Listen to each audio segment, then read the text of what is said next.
আর জিকিরে অনেক ঘাটতি হয়ে যায়। সুরাকারা তাদের অশুদ্ধ, তাদের তো জিকির হয়ই না। আর যাদের শুদ্ধ আছে, জবানের সাথে দিলের সাথে মিল নেই। মুখে পড়তেছে, দিল আর একদিকে কাজ করতেছে। আচ্ছা,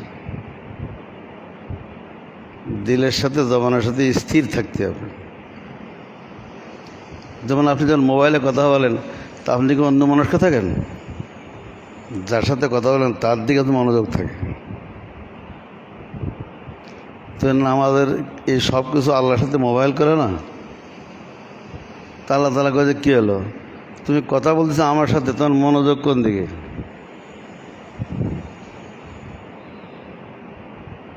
মনোযোগ নাই, শুধু কথা আছে কিন্তু মন আর একদিকে।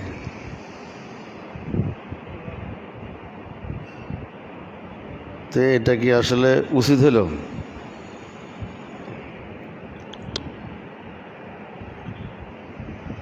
আমরা যখন নামাজে দাঁড়াই, তা আমরা আল্লাহ পাকের সামনে দাঁড়াই। আল্লাহ আমাদের সামনে হাজির থাকেন। আল্লাহকে আমি দাওয়াত দিছি, আল্লাহ আপনি আসেন। আজান দেওয়া মানে কি? দাওয়াত দেওয়া। আজানটা কি? আজানকে রসুল দাওয়াত বলছেন, আল্লাহ রব্বা হাজির দাওয়াত দিতাম। আজান দেওয়া মানে আল্লাহ আপনি আসেন, এখন আপনার সামনে আমার মোলাকাত হবে, হাজির হবে, কথাবার্তা হবে। আবার দ্বিতীয়বার একামতটাও তো একটা দাওয়াত, আল্লাহ আমি কিন্তু এসে গেছি, এখন কথাবার্তা হবে। দাঁড়াও, পিছনে দাঁড়াতে হবে, পিছনে বয়ান শুনে চোখ বোঝা শুরু হয়ে গেছে। ও লোক জিমার ছিল, উঠে দিছি। বয়ানের সময় জীবনে ঠিক টুপি খুলে দাঁড়াতে থাকো। টুপিওয়ালাকে শাস্তি দেওয়া ঠিক না। এবার ঘুমাও যেতে পারো। আপনারা ভয় পেয়েন না, আপনাদেরকে শাস্তি দেওয়া হবে না, কিন্তু তো আমার সফর সঙ্গী, এই জন্য তারা শাস্তি দিয়েছে। ও বলে ইসলাম হতে আসছে, তো ইসলাম করতে হবে না তারে?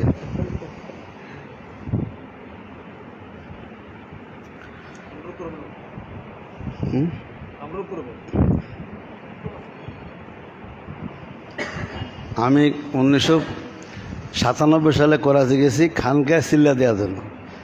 এটা তবলিগের সিল্লা না, এটা তাজকিয়া সিল্লা। তো রমজান মাস ছিল, 4টা মজলিস ডেলি থাকা লাগতো। আবার খতম তারাই ভর্তি হবে, তারাই ঘুরে এসে মজলিস হবে, রাত 12টা বেজে গেছে। আমার একটু ঘুম এসে গেছে। আমারে এমন দাবড়ে দিয়েছে, আমি খেয়ে গেছি, মানে খেয়ে ফেলবে আমার। কিন্তু এখন চিন্তা করলাম এরকম দাবড়ি আরও খাওয়ার দরকার ছিল, ঠিক কিনা?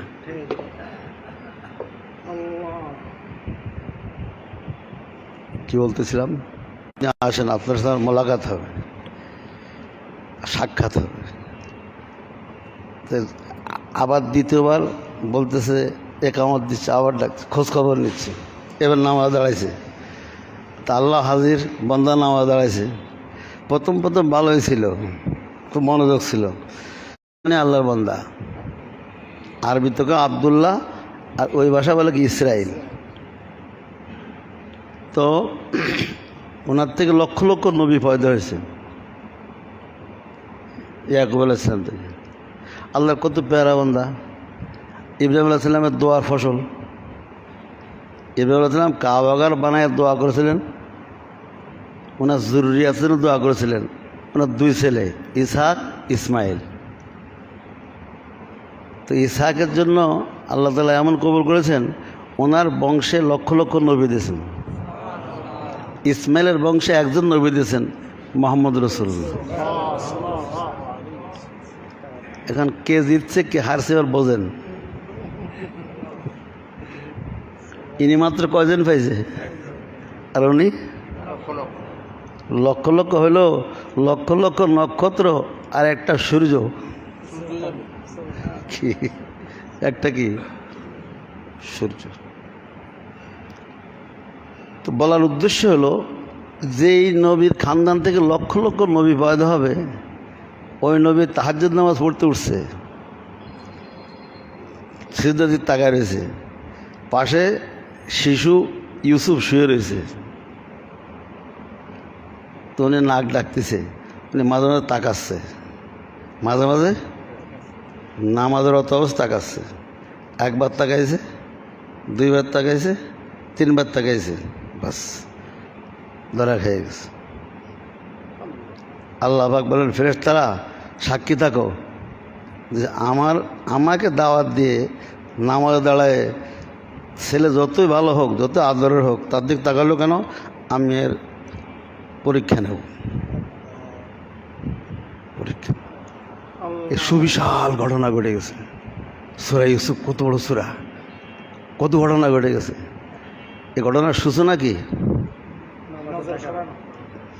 নামাজে দাঁড়ায় সিদ্ধ দিক না তাকায় অন্যদিক তাকাইছে কেন? এটা কোনো দুর্বল কথা না। তাফসিরে মারুল কোরআনে আছে, ইমাম কুরতুবীর বরাত দিয়ে লেখছে। এর দ্বারা বোঝাচ্ছে নামাজে মনোযোগ, আল্লাহর ধ্যান এবং জিকির কত জরুরি। নামাজের মধ্যে সিদ্ধ দিক তাকানো এটা সুন্নত, মশাইল হলো সুন্নত। তো সুন্নত তরক করলে কী হয়? তো নবীদের সুন্নত তরক করলে খবর হয়ে যায়। আমরা তো কত ফরজ তরক করি, আমাকে ধরে।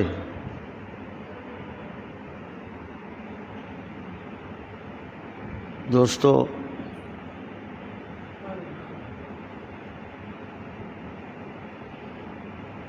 তো আমাদের নামাজে ঘাটতি হয়ে যায়। শেষমেশ কথা কি, নামাজে কি জিকিরে ঘাটতি, মনোযোগে ঘাটতি। সেজন্য আল্লাহ রসুল শিখিয়ে গেছেন, তোমরা নামাজ শেষ করে ইস্তিগফার পড়ো, আস্তাগফিরুল্লাহ আস্তাগফিরুল্লাহ আস্তাগফিরুল্লাহ। নামাজ পড়ে আস্তাগফিরুল্লাহ পড়ে কেন? আল্লাহ আমার ঘাটতি হয়ে গেছে, মাফ করে দেন, আজকের মতো মাফ করে দেন, সামনে আর ঘাটতি হবে না। আবার তাই হয়, আবার আস্তাগফিরুল্লাহ পড়তে হবে, আবার তাই হয়। সারা জীবন কি ইস্তিগফার পড়েই যাও। আর জিকিরের ঘাটতি কী হবে? এজন্য প্রত্যেক নামাজ শেষ করে 33 বার সুবহানাল্লাহ, 33 বার আলহামদুলিল্লাহ, 33 বার আল্লাহু আকবার, একবার লা ইলাহা ইল্লাল্লাহু ওয়াহদাহু লা শারীকা লাহু লাহুল মুলকু ওয়া লাহুল হামদু ওয়া হুয়া আলা কুল্লি শাইইন কাদির। এটা নিয়মিত 5 ওয়াক্ত নামাজে আমল করা লাগে। এবং এটা পড়তে হবে যে শুদ্ধ করে, থেমে থেমে, গোনা ঠিক রাখতে হবে। এমন না যে আপনি সারা দুনিয়ার কাজ করে বেড়াচ্ছেন, তৈরি করতেছেন, ওরা গোনা ঠিক থাকে না, শুদ্ধ হয় না। অনেকে আছে পড়েই না, তসবিহটা একদম পড়েই না। অনেকে আছে পড়ে যেন যেন করে পড়ে, দুনিয়ার সব কাজ করে, তসবিহ পড়ে। আর অনেকে শুদ্ধ নাই, নানান সমস্যা আমরা ভুগতেছি। এখানে যখন তসবিহটা পড়া হবে তখন মনোযোগ সব শেষ, এর দিকে মনোযোগ দিতে হবে, পড়ার শুদ্ধ হইতে হবে। একথা মনে করতে হবে, আমার তসবিহ আল্লাহ পাক শুনতেছেন, আমি তাকে শোনাচ্ছি। আসলে আমি ঘাটতি পূরণ করতেছি, নামাজের ঘাটতি পূরণ করতেছি। আমাদের নামাজের ঘাটতি হয়েছে। আচ্ছা, নামাজের আল্লাহ স্মরণে ঘাটতি কোনো সন্দেহ আছে?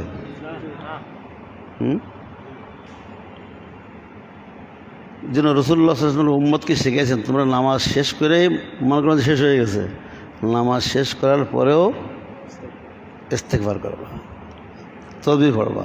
এই তসবিহ পড়া নিয়ে কোনো মাযহাবের ইখতিলাফ নাই, আছে 4 মাযহাবে কিন্তু একমত। এমনকি লা মাযহাব এটা মানে, যারা মাযহাব মানে না তারা এটা মানে। কিন্তু এমন এক সুন্নাত, এটা কারো কোনো দ্বিমত নাই, সকল মাযহাবের একমত। তসবিহ পড়তে হবে, নামাজ পূরণ করো, নামাজের ঘাটতি পূরণ করো।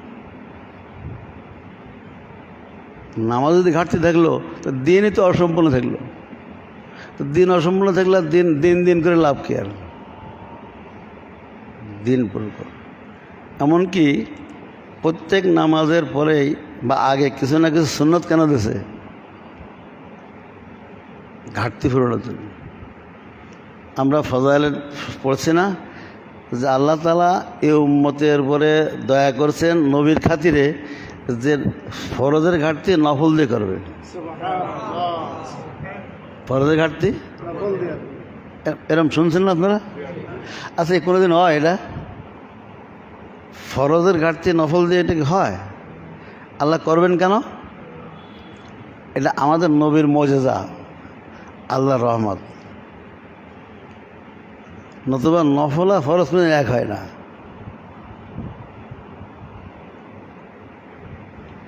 একজন জিজ্ঞেস করেছিল যে কয়টা সুন্নত মিলে একটা ফরজের সমান হয়? তা হুজুর উত্তর দিয়েছে, আপনি বলেন কয়টা সুপারি গাছ মিলে একটা তাল গাছ হয়? কি সারা পৃথিবীর সব সুপারি গাছ মিলে একটা তাল গাছ হয়? আল্লাহ তাআলা তো করলে পারে। তো কয়টা সুন্নত মিলে একটা ফরজ সমান হয়? হলো কেন? আল্লাহর রহমত, এটা নবীর মজেজা। কিন্তু উম্মত বুঝল না।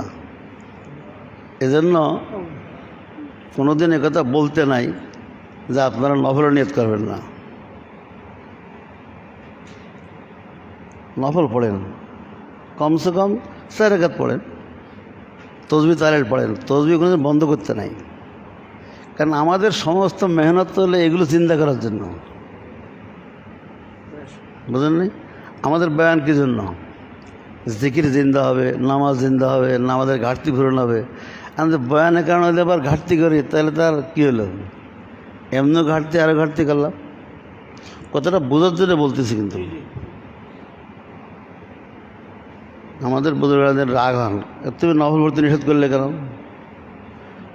মানুষের এমনি ঘাটতি জ্বালা বাসে না, আরও যদি ঘাটতি থেকে যায় তো নফল থেকে তারে মাহরুম করলাম, তার নামাজে ঘাটতি রয়ে গেলো, এটা পূরণ করবে কেটা? কে তার ঘাটতি পূরণ করবে?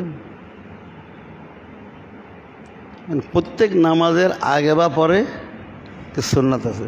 মাগরিবের আগে সুন্নাত নেই, কিন্তু পরে আওয়াবিন আছে। সুন্নত আছে, আওয়াবিন আছে। এই আওয়াবিন সর্বোচ্চ হলো 20 রাকাত, আর সর্বনিম্ন হলো 6 রাকাত। সর্বনিম্ন 6 রাকাত, তার চেয়ে আর এক নিম্ন হলো 4 রাকাত। মানে 4 আর সুন্নত দিয়ে 6 পুরো হয়ে যাবে। এটা একটা সর্বশেষ ব্যাখ্যা।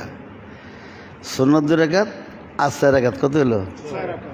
এর নিচে আর আওয়াবিন নাই। আওয়াবিন মানে তাওয়াবিন। আওয়াবিন মানে তোমাদের ঘাটতি হয়ে গেছে, আল্লাহর কাছে তওবা করো। আওয়াবিন দেশে আল্লাহর কাছে আল্লাহ মাফ করে দেন। তা আল্লাহ তাআলা যদি এই আওয়াবিন দিয়ে আমার তওবা কবুল করে আমার ঘাটতি পূরণ করে দেন, বিশাল পাওনা হয়ে গেল। এ তো হলো শরীরের ইবাদত, নামাজ পড়া। আর মৌখিক ইবাদত হলো তাসবিহ পড়া। সুবহানাল্লাহ 33 বার, আলহামদুলিল্লাহ 33 বার, আল্লাহু আকবার 33 বার, 34 বার আমলোকের জন্য। আলেমদের জন্য হলো এটা দোয়া আছে, দোয়া পড়তে হবে। তো এখন আমরা আমল করলে কেমন হয়? সবাই আমল করে নেন, এক নিঃশ্বাসে একবার বলবেন সুবহানাল্লাহ। এমন না যে সুবহানাল্লাহ সুবহানাল্লাহ, তাইলে হবে না। সুবহানাল্লাহ, সুবহানাল্লাহ, সুবহানাল্লাহ, সুবহানাল্লাহ পড়েন। সুবহানাল্লাহ, সুবহানাল্লাহ, সুবহানাল্লাহ, সুবহানাল্লাহ, সুবহানাল্লাহ, সুবহানাল্লাহ, সুবহানাল্লাহ, সুবহানাল্লাহ, সুবহানাল্লাহ পড়তে থাকেন। সুবহানাল্লাহ, সুবহানাল্লাহ, সুবহানাল্লাহ, সুবহানাল্লাহ, সুবহানাল্লাহ, সুবহানাল্লাহ, সুবহানাল্লাহ, সুবহানাল্লাহ, সুবহানাল্লাহ, সুবহানাল্লাহ, সুবহানাল্লাহ, সুবহানাল্লাহ, সুবহানাল্লাহ, সুবহানাল্লাহ, সুবহানাল্লাহ, সুবহানাল্লাহ, সুবহানাল্লাহ, সুবহানাল্লাহ, সুবহানাল্লাহ, সুবহানাল্লাহ।